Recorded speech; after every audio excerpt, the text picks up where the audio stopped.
तो solo levelling anime ने यहाँ पे बहुत सारे ही पॉपुलर एनिमे को बीट कर दिया है और कौन कौन से एनिमे को बीट किया है उन सब के बारे में बात करेंगे। बट इसके अलावा सोलो लेवलिंग के अगर कोड 2 यानी पार्ट 2 के बारे में आप लोग जानना चाहते हो तो उसके बारे में आप लोग बताऊंगा। इसलिए चलो ज्यादा टाइम वेस्ट ना करते हुए आज की इस वीडियो को स्टार्ट करते हैं। तो सबसे पहले अपडेट में बात करें जो कि आता है ब्लू आर्चीव के एनिमे को लेकर, जो कि शेड्यूल हो चुका है 7 अप्रैल के लिए। और इसके अलावा काइजू नंबर 8 एनिमे के बारे में बात करें जिसका हमें एक न्यू की विजुअल देखने को मिला है और साथ में ये एनिमे नेक्स्ट मंथ यानी 13 अप्रैल से स्टार्ट होगा। एंड टू बी ऑनेस्ट हमें पता है कि ये क्रंचीरोल पर आने वाला है, बट साथ ही में ये ट्विटर एक्स के ऊपर भी स्ट्रीम होगा, जो कि पता नहीं वो लोग वहां पे कैसे स्ट्रीम करेंगे। मतलब वहां पे अगर स्ट्रीम हुआ तो एनिमे की क्वालिटी खराब हो जाएगी, बट चलो अपने को क्या यार, अपने को तो बस पानी निकालना है। अब वैसे इसके बाद हम लोग बात करें अपने चेनसो मैन क्रिएटर बारे में, तो जैसे हम लोग पता है कि चेनसो मैन क्रिएटर की एक न्यू एनिमे आने वाली है जिसका नाम है लुक बैक। और यहाँ पे इसी एनिमे को लेकर जो इसकी कास्ट और जो इसके कैरेक्टर डिजाइन है वो रिवील हो चुकी है, जो कि आप लोग भी अपनी स्क्रीन पर देख सकते हो कैरेक्टर और उनकी वॉइस आर्टिस्ट को। अब हालांकि इसके बाद अगर हम लोग एक सैड न्यूज के बारे में बात करें तो जैसे कि हमें पता है कि अकीरा टोरियामा तो नहीं रहे, बट यहाँ पे हम लोग जानते हैं कि सिर्फ ये चीज अकीरा टोरियामा के साथ नहीं हुई है। बहुत सारे मांगा आर्टिस्ट है जो कि बहुत कम उम्र में चले गए, जो कि जापान के अंदर इसी चीज को लेकर मांगाकास के साथ सर्वे हुआ, जहाँ पे लिटरली ये सर्वे 219 मांगाकास के साथ चला। और रिपोर्ट्स के बाद हमें रिवील किया गया है कि जो मांगाकास होते हैं वो 62 ईयर्स तक ही जी पाते हैं। और अगर तुम इसको कंपेयर करोगे जापान के एवरेज लोगों के साथ, तो जापान के जो एवरेज लोग है वो 83 ईयर्स तक जीते ही है, जो कि हाँ काफी ज्यादा अफसोस वाली बात तो है, बट इनका काम ऐसा ही है। क्योंकि यहाँ पे ज्यादातर मांगाकास की जो डेथ होती है वो उनके काम की वजह से होती है, वो ज्यादातर प्रेशर में रहते हैं। इसलिए हाँ ये काफी ज्यादा ही सैड न्यूज तो है। बट यहाँ पे अपने अकीरा टोरियामा सिंसे तो जा चुके हैं, लेकिन यहाँ पे अपने टोरियामा सिंसे के हॉनर में यहाँ पे टूनामी जो है वो ड्रैगन बॉल जी काय का मैराथन चलाने वाले अपने चैनल पर। और ये बेसिकली सैटरडे यानी कल होने वाला है, जहाँ पे ड्रैगन बॉल जी काय के बहुत सारे एपिसोड्स का मैराथन होगा, जो कि बहुत ज्यादा अच्छी न्यूज है। अब हालांकि टूनामी इंडिया में अवेलेबल नहीं है, बट इंडिया में तो CNI है, तो CNI वाले ड्रैगन बॉल को लेकर कुछ करेंगे तो मैं आप लोग बता दूंगा। इसलिए हम लोग बात करें अपने नेक्स्ट अपडेट बारे में, जो कि आता है अपने सुसाइड स्क्वाड के एनिमे को लेकर। तो यहाँ पे सुसाइड स्क्वाड का इसेकाई ओरिजिनल एनिमे जो है वो शेड्यूल हो चुका है जुलाई 2024 के लिए, बट यहाँ पे इसका न्यू ट्रेलर और इसकी एंडिंग सॉन्ग रिवील कर दी गई है, जो कि टू बी ऑनेस्ट मैं मजाक नहीं कर रहा हूँ, बट इसका ट्रेलर एक्चुअली में अच्छा है। मतलब हाँ जिन्हें नहीं पता मैं बता दूं कि ये एनिमे जो है वो वही स्टूडियो एनिमेट करने वाला है जिसने AOT के शुरुआत के सीजन और साथ में यहाँ पे विनलैंड सागा सीजन 1 को एनिमेट किया था। यानी यहाँ पे मैं बात कर रहा हूँ विड स्टूडियो बारे में, जिनको कोई भी यहाँ पे अंडर एस्टिमेट तो नहीं करेगा और यहाँ पे किसी को करना भी नहीं चाहिए, क्योंकि ट्रेलर देख के तो यही लगता है कि विड स्टूडियो ने अच्छे तरीके से कुक किया है। जो कि अगर आप लोगों ने इसका ट्रेलर देख लिया है तो आप लोग अपना रिव्यू दे सकते हो। अब हालांकि जैसे मैंने आप लोग बता दिया कि ये एनिमे आएगा जुलाई में, तो अब आप लोग इस एनिमे के लिए एक्साइटेड हो कि नहीं वो आप लोग मुझे कमेंट में जाके बता देना। अब हालांकि यहाँ पे बहुत सारे एनिमेज आते हैं, लेकिन कुछ एनिमेज बहुत ही ज्यादा अंडररेटेड होते हैं, और उन्हीं में से हम लोग बात करें ब्लीच के बारे में, जो कि इतिहास का सबसे अंडररेटेड एनिमे है। बट चलो इन सब चीजों के बारे में बात करेंगे तो सिर्फ दिल में दर्द होगा, इसलिए आप इसके अपडेट के बारे में बात करें तो ब्लीच टीवी एनिमे जो है वो अपनी 20th एनिवर्सरी को सेलिब्रेट करने के लिए एक स्पेशल इवेंट एग्जीबिशन करने वाले हैं, जो कि ये होने वाला है 26 अप्रैल 2024 योकोहामा में। जहाँ पे सच कहूँ तो ये इस इवेंट के अंदर ऐसा हो सकता है कि ब्लीच को लेकर कुछ प्रोजेक्ट्स अनाउंस किया जाए, क्योंकि यहाँ पे मेंशन किया गया है कि कुछ प्रोजेक्ट्स हैं जिनकी प्लानिंग चल रही थी, तो यहाँ पे हो सकता है कि उनको इस इवेंट के अंदर रिवील किया जाए। सो लेट्स होप कि हम लोगों को कुछ अच्छी न्यूज सुनने मिले। बाय द वे मैं तुम लोगों को एक चीज बताना भूल गया, क्योंकि यहाँ पे ड्रैगन बॉल की भी एक अपडेट है, और स्पेशली ये ड्रैगन बॉल मांगा की अपडेट है। तो जैसे आप लोग पता है कि ड्रैगन बॉल सुपर मांगा के अंदर सुपर हीरो आर्क चल रहा है, तो अगर आप लोग भी डीबीएस का मांगा फॉलो कर रहे हो तो मैं बता दूं कि जो डीबीएस का जो सुपर हीरो आर्क है वो शायद अब अपने क्लाइमैक्स से पहुंच चुका है, क्योंकि यहाँ पे डीबीएस क्रॉनिकल्स के अकॉर्डिंग हमें पता चला है कि जो डीबीएस का चैप्टर 103 होगा वो एक्चुअली में अपने सुपर हीरो आर्क का लास्ट चैप्टर होने वाला है। फिर उसके बाद जो नेक्स्ट चैप्टर होगा यानी 104, उससे हमारे डीबीएस के अंदर न्यू आर्क स्टार्ट होने वाला है, जो कि देखा जाए तो यार यहाँ पे मानना पड़ेगा कि टोरियामा सिंसे जाने के बाद भी जो टोयो तारू है वो इसके ऊपर काम अच्छे तरीके से कर रहे हैं। और यहाँ पे देख के लगता है कि टोयो तारू जो है वो ड्रैगन बॉल फैंस को एंटरटेन हमेशा करते रहेंगे। इसलिए यहाँ पे ड्रैगन बॉल की न्यू आर्क के लिए आप लोग एक्साइटेड हो कि नहीं वो आप लोग मुझे बता सकते हो कमेंट में जाके।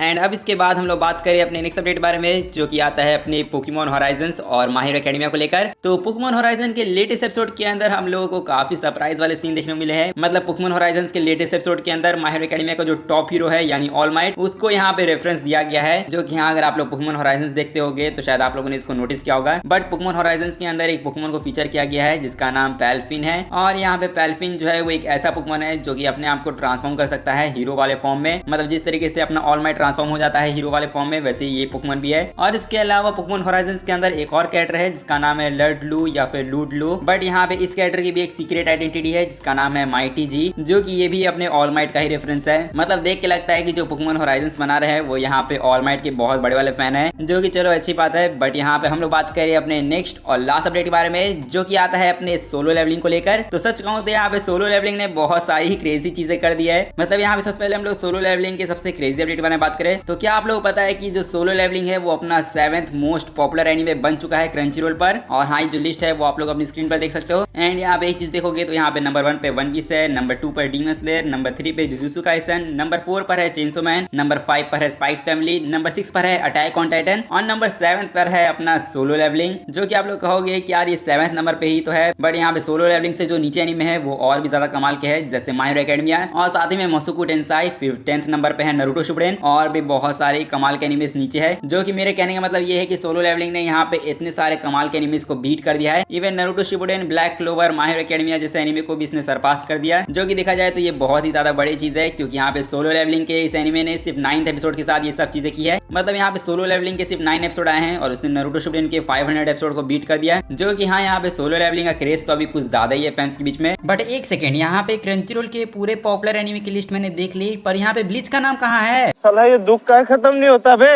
अब हालांकि सोलो लेवलिंग के एपिसोड 9 को तो बहुत सारे लोगों ने देख लिया होगा और अब इसीलिए आप लोग जानना चाहोगे कि सोलो लेवलिंग का एपिसोड नंबर 10 कब तक आने वाला है। तो देखो, सोलो लेवलिंग का एपिसोड 10 तो आप लोगों को कल रात 11 बजे क्रंचीरोल पर देखने मिल जाएगा। बट उससे पहले हम लोगों को सोलो लेवलिंग के एपिसोड 10 के कुछ प्रीव्यू इमेजेस देखने मिल चुके हैं। अब हालांकि जब तक मैं वीडियो डालूंगा तब तक शायद हो सकता है कि इसका प्रीव्यू भी आ जाए, इसलिए अब इन सब चीजों को साइड में रखकर अगर मैं आप लोग बताऊं कि एपिसोड 10 के अंदर क्या होने वाला है तो आप लोग सुन के कैसा लगेगा। मतलब ये कोई स्पॉइलर वाली चीज नहीं है, बट सोलो लेवलिंग का जो एपिसोड 10 होने वाला है उसके अंदर जो फाइट सीन्स होने वाले हैं वो एनीमे ओरिजिनल सीन्स होंगे। मतलब सोलो लेवलिंग के लीकर के मुताबिक हम लोगों को सोलो लेवलिंग का जो एपिसोड 10 है उसके अंदर फाइट्स तो देखने मिलेंगे, बट उन फाइट्स के अंदर कुछ एक्स्ट्रा सीन्स को दिखाया जाएगा जो मानवा में नहीं दिखाए गए थे। जो कि टू बी ऑनेस्ट देखना काफी ज्यादा इंटरेस्टिंग होगा, क्योंकि देखा जाए तो जो सोलो लेवलिंग का एपिसोड 10 होगा उसके अंदर 35 से लेकर 37 चैप्टर तक ही कवर किया जाएगा। और इसके अलावा इस एपिसोड के अंदर हम लोगों को चोई जोंग इन का भी फ्लैशबैक देखने मिलेगा। जो कि हाँ, यहाँ पे सोलो लेवलिंग एपिसोड 10 के अंदर देख के लगता है काफी ज्यादा मजा आने वाला है, क्योंकि इसके अंदर बताया जा रहा है कि एनिमेशन अच्छी होगी। एंड अब एनिमेशन अच्छी होगी कि नहीं वो तो आने बाद ही पता चल जाएगा। बट टू बी ऑनेस्ट जो अब सोलो लेवलिंग का एपिसोड 11 होने वाला है वो और भी ज्यादा क्रेजी होगा।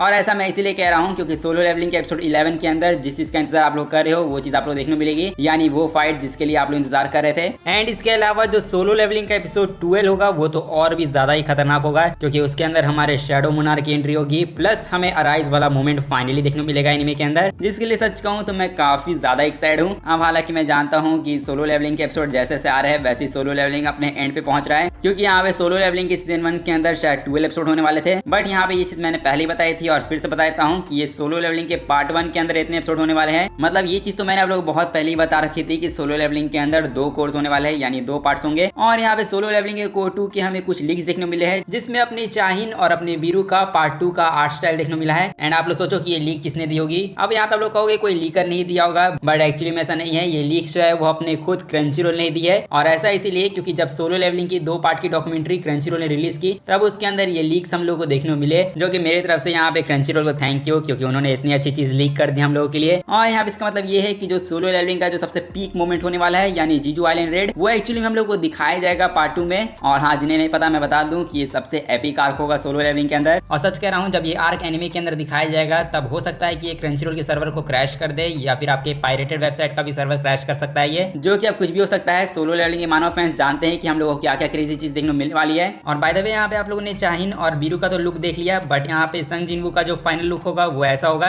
और साथ ही में अनुमान लगाया जा रहा है कि कोर 2 के अंदर आप लोगों को 12 से 13 एपिसोड देखने मिलेंगे। मतलब कुल मिला के सोलो लेवलिंग फैंस के तो मजे ही मजे हैं। इसलिए अभी फिलहाल के लिए जितना भी सोलो लेवलिंग के कोर 2 को लेकर अपडेट आया था वो मैंने आप लोग बता दिया है। अब जैसे ही सोलो लेवलिंग का पार्ट 1 खत्म होगा वैसे ही पार्ट 2 की अनाउंसमेंट हो जाएगी। इसलिए तब तक आप लोग मुझे कमेंट में जाकर बता सकते हो कि आप लोग सोलो लेवलिंग के पार्ट 2 के लिए एक्साइटेड हो कि नहीं। एंड हमारी आज की ये वीडियो बस यहीं तक थी। होप करता हूँ कि आपको सारे अपडेट्स आज के अच्छे लगे होंगे, और यहाँ पे मैंने सोलो लेवलिंग के फैंस को खुश कर दिया होगा अपडेट से। तो यहाँ पे सोलो लेवलिंग फैंस इस वीडियो को जाके लाइक कर दो, और साथ ही में अगर आप लोगों को ऐसी फ्यूचर में कमाल के अपडेट्स चाहिए तो आप लोग इस चैनल को सब्सक्राइब करके भी रख लो, क्योंकि मैं शुरू कह सकता हूँ कि ये पूरी तरीके से वर्थ इट है। और मैं मिलता हूँ आप लोगों से बस ऐसी ही अगली वीडियो में, तब तक के लिए गुड बाय।